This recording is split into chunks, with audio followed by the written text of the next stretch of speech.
Start more US based ఈ learning platform. మీరు కూడా స్లాట్ బుక్ చేసుకోవాలంటే ఈ నెంబర్కి కాల్ చేయండి. నమస్తే, వెల్కమ్ టు సుమన్ టీవీ. నేను విష్ణు. ప్రస్తుతంతో పాటు సీనియర్ ఫినాన్స్ ప్రొఫెషనల్ గిరిబాబు గారు ఉన్నారు. వారితో మాట్లాడదాం. సార్ నమస్తే. గిరిబాబు గారు నమస్తే అండి. సార్, గిరిబాబు గారు, ఇప్పుడు మనకి రకరకాల ఇన్వెస్ట్మెంట్ అవెన్యూస్ ఉన్నాయి కదా.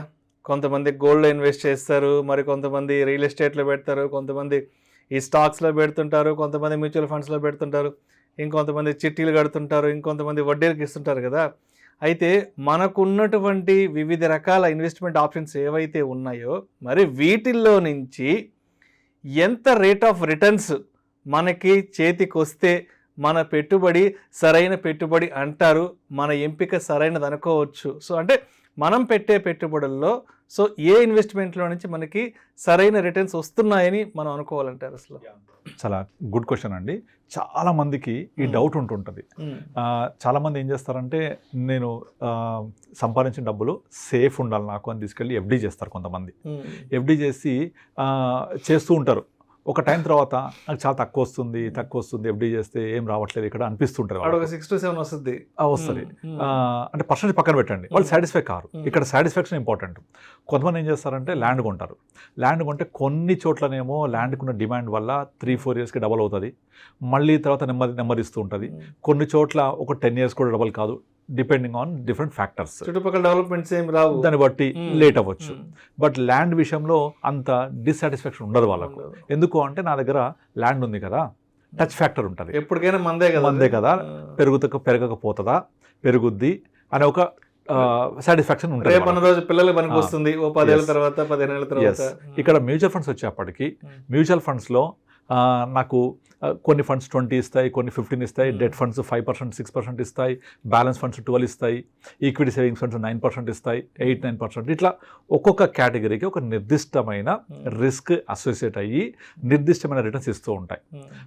ఇది ఒకటి. కొంతమంది ఏం చేస్తారంటే, ఇవన్నీ కాదు, నాకు దేని తెలియదు, నేను చిట్టి వేస్తే నాకు మంచి రిటర్న్ వస్తుంది అని చిట్టి వేస్తూ ఉంటారు. ఇప్పుడు మనం డిస్కస్ చేసిన చిట్టి, FD, real estate, mutual funds, ఇంకేమున్నాయి, గోల్డ్ ఒకటి, వడ్డీ వ్యాపారం, వీటన్నిటికీలో కూడా ఒక్కొక్క నిర్దిష్టమైన రిస్క్ అసోసియేట్ అయ్యి ఒక రకమైన రిటర్న్స్ మనం ఎంజాయ్ చేయొచ్చు. అయితే ఇక్కడ ఏ ప్రోడక్ట్కి ఎంత రిటర్న్ వస్తుంది, ఆ వచ్చే రిటర్న్ నాకు సాటిస్ఫాక్షన్ ఉంటుందా లేదా అనేది వెరీ వెరీ ఇంపార్టెంట్. అల్టిమేట్లీ ఈ రేట్ ఆఫ్ రిటర్న్ అనేది ఒక్కొక్క ప్రోడక్ట్కి ఏదైతే అసైన్ అయ్యి ఉందో, అంటే ఎఫ్డి అయితే 6-7 మించి రాదు, మ్యూచువల్ ఫండ్స్ అయితే 12-15% అనేది కరెక్ట్ రేట్ ఆఫ్ రిటర్న్. తర్వాత చిట్టి అయితే ఎంత వస్తుంది ఎగ్జాంపుల్ కోసం. అలాగే రియల్ ఎస్టేట్లో ఇన్ని ఇయర్స్కి డబల్ అవుతుంది, అది ఎంత పెరుగుతుంది దాన్ని బట్టి. ఇవన్నీ కూడా వాటి యొక్క రిస్క్ అసోసియేట్ని బట్టి వస్తూ ఉంటాయి. అయితే ఇక్కడ మనము చూసే విధానంలోనే మార్పులన్నీ వస్తూ ఉంటాయి. నేను ఎంత రిటర్న్ వస్తే సాటిస్ఫై అవుతాను, దాన్ని బట్టే మనం ఇక్కడ ఎంత వస్తుంది మీరు అనే క్వశ్చన్కి ఆన్సర్ చెప్పవచ్చు. ఇది ఇంకొంచెం నెంబర్స్లో చెప్పాలంటే, సపోజ్ ఫర్ ఎగ్జాంపుల్ మన దగ్గర ఒక ₹1,00,000 ఉన్నాయి. ఈ 1,00,000 తీసుకెళ్ళి స్టేట్ బ్యాంక్ ఆఫ్ ఇండియాలో ఎఫ్డీ చేసాం. India's largest bank, PSU bank, safest bank. Deposit ఎంత వస్తుంది? 6% వస్తుంది. ఓకే, 6% నాకు సరిపోదు, చాలా తక్కువ, బట్ సేఫ్. కానీ నాకు వద్దు. నేనేం చేస్తాను, ఈ ₹1,00,000 తీసుకెళ్ళి ఎవరికైనా తెలిసిన ఫ్రెండ్ అడుగుతున్నాడు, వాడికి వడ్డీకి ఇస్తా అని వడ్డీకి ఇస్తాం. ధర్మ వడ్డీ ఎంత ఉంటుంది? పర్సెంటేజ్ చెప్పండి. ₹2 వడ్డీ అంటే 24%. సో 24% వచ్చేసి ఒక తెలిసిన మిత్రుడికి ఇస్తాము. మనకు ఎంత ఇస్తాడు? నెలకు ₹2 చొప్పున ఇస్తున్నాడు, అంటే 2000 వస్తుంది. ఇది బాగుంది నాకు అంటే 24%. కానీ ఇక్కడ బ్యాంక్ వేస్తే 6%. ఈ రెండింటికి మధ్య కంపేర్ చేయండి రిస్క్ గురించి. బ్యాంక్ సేఫెస్ట్, అదే ఇక్కడ డబ్బులు బయటకి ఇస్తే రిస్కియస్ట్. అంటే ఇచ్చేటప్పుడు మిమ్మల్ని దేవుళ్ళలాగా చూస్తాడు, తిరిగి ఏమని అడిగితే ఫోన్ ఎత్తారు పక్కన పెట్టండి, మీకు తిరిగి వస్తాయి కూడా గ్యారంటీ లేదు.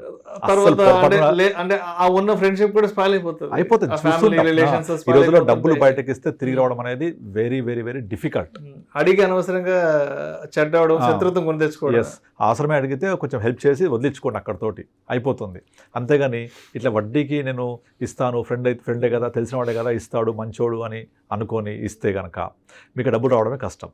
ఓకే, మన పాయింట్కి వస్తే అది ఎంత risk? 100% risk. You may not get life risk, డబ్బులు కూడా రిస్క్ 100%. మీకు వెనక్కి కూడా రాకపోవచ్చు ఒకసారి, బట్ మంచి రిటర్న్ వస్తుంది 24%. నాకు అది వద్దు, పెట్టొద్దు ఎవరు అక్కడ. అటువైపు వెళ్ళొద్దు. సో 24% విత్ ఫుల్ రిస్క్ మనకు వద్దు. అది 6% బ్యాంక్ సేఫ్టీ, కానీ ఇది వద్దు, నాకు సరిపోవట్లేదు. ఇది బాగుంది కానీ రిస్క్ ఉంది. ఇప్పుడు ఏం చేద్దామంటే రెండింటిని యావరేజ్ చేద్దాం. What is average of 6 + 24? 30/2, 15%. 15% అనేది average of risk full, risk free యొక్క యావరేజ్. అంటే ఫుల్ రిస్క్ తీసుకుంటే 24% వస్తుంది, జీరో రిస్క్ తీసుకుంటే 6% వస్తుంది.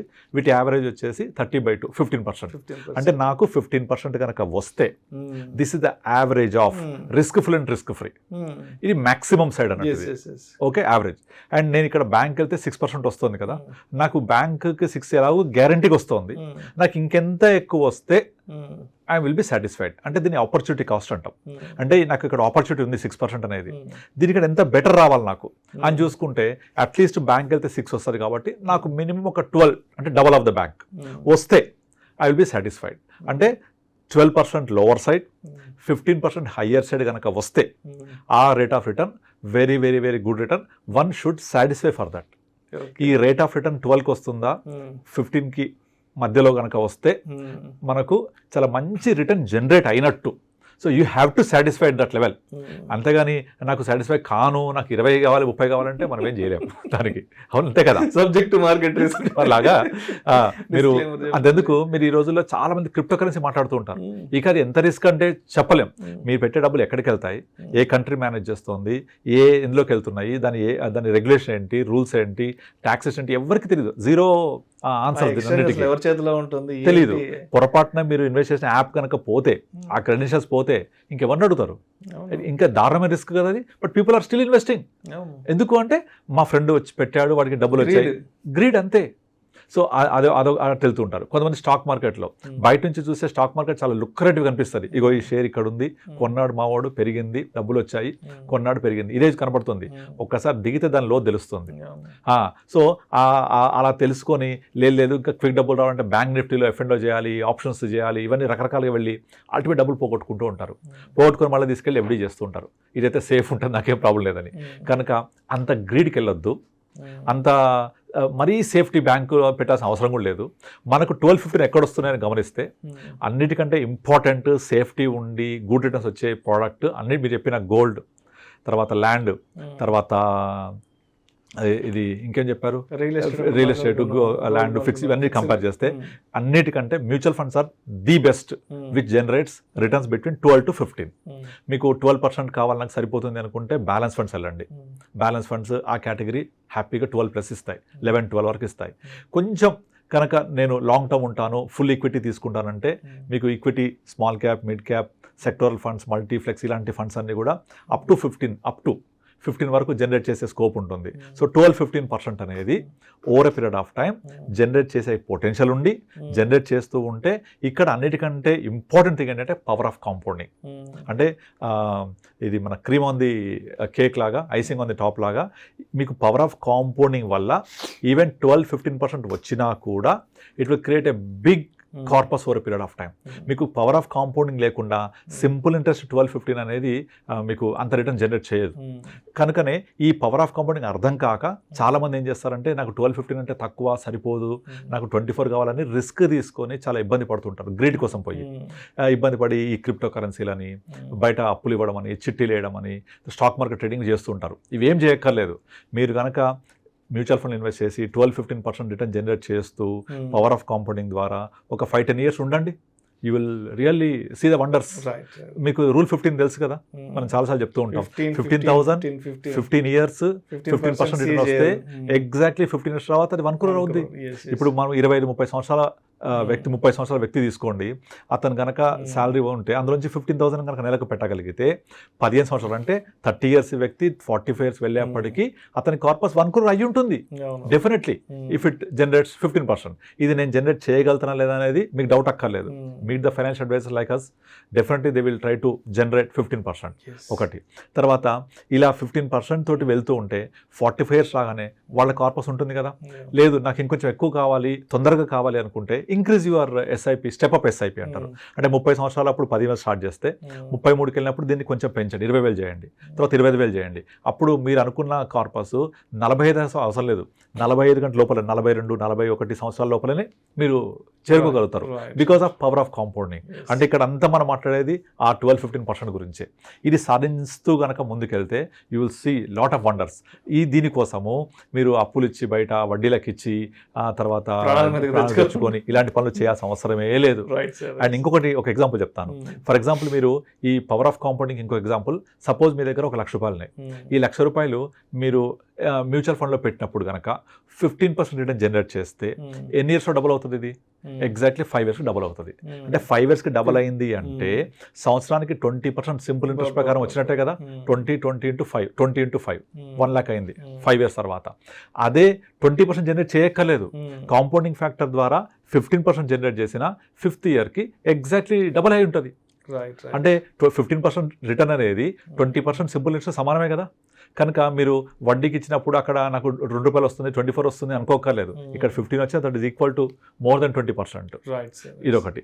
రెండోది, ఈ 12-15% ఫ్యూచర్లో ఎప్పుడు వస్తుందా అంటే చాలా కష్టం. ఎందుకంటే మార్కెట్ అనేది ఎప్పుడు కూడా జీడిపి ప్లస్ ఇన్ఫ్లేషన్ సమానంగా ఉంటుంది. ఇప్పుడు జీడిపి నియర్ బై 7% ఉంది, ఇన్ఫ్లేషన్ నియర్ బై 7% ఉంది. So 7 + 7 14%, which is able to generate your return. ఫ్యూచర్లో ఇన్ఫ్లేషన్ తగ్గి జీడిపి గ్రోత్ రేట్ తగ్గితే మీ రిటర్న్ కూడా తగ్గుతుంది.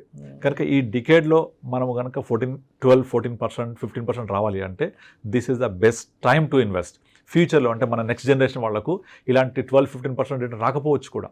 ఇది మనం ప్రజెంట్ చూస్తున్నాం. యుఎస్, జపాన్, యూకే అడ్వాన్స్డ్ కంట్రీస్లో ఇన్ఫ్లేషన్ చాలా స్ట్రింక్ అయిపోయింది, అలాగే గ్రోత్ రేట్ స్ట్రింక్ అయిపోయింది. అక్కడ హార్డ్లీ 4-5% వస్తే ఎక్కువ.